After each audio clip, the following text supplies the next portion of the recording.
Asterism graduate nga nabutog Thailand nga nahimog maestra nga wada mamahimong maestra kay maglaag man ng ta. Sana all dagagwarta kay maglaag man ng ta.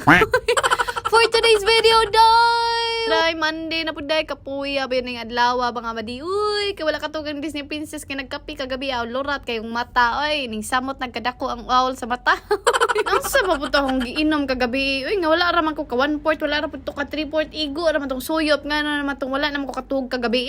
Charis. Di sa ko magtagalog karon ay kamurag kapoy kay kog Tagalog. Kapoy kay translate hunahuna ang si Tagalog anang binisaya Charis lang magtagalog ta kay hindi tayo pwede mabinisaya kay mans tayo na Tagalog baya ay na unsa na murag. Kinarer mo talaga pag martial arts dai. Well, nagiling-giling ako dyan ha. Hindi ako nangati sa aking ano dyan ha. O sa aking puso lang yan ha. Inayos ko talaga yung saya ko. Kaya parang naadto na talaga sa itaas.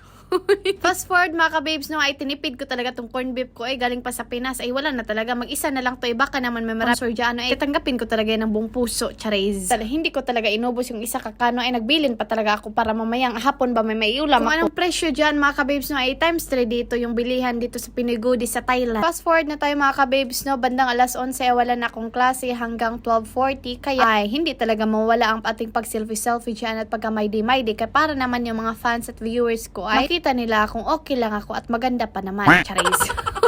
Tapos ko ng klase ng 2:30 mga ka-babes hanggang ngayon lang 2:30 lang yung klase ko pero mamayang 4 may klase ako sa aking extra class kaya nagawa na ako sa aking lesson plan para sa next week. Pero may mga taga mga ka-babes no, hindi ko talaga masusunod yung lesson plan ko dahil may naiisip na naman akong bagong topic ngayon kaya hindi ko talaga na masusunod lagi yung lesson plan ko. At least may pasa ako sa aming principal o diba charis?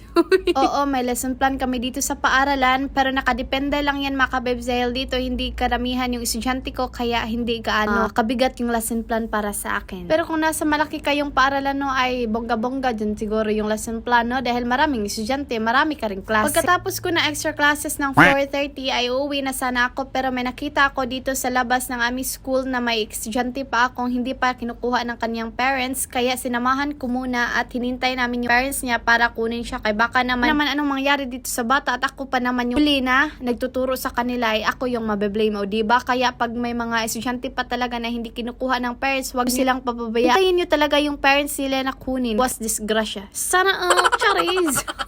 At sa ilang mga minuto mga kabibs ay dumating na rin yung kanya sundo at umuwi na din ang Disney Princess. Salamat sa pagtanaw. Kapun ka!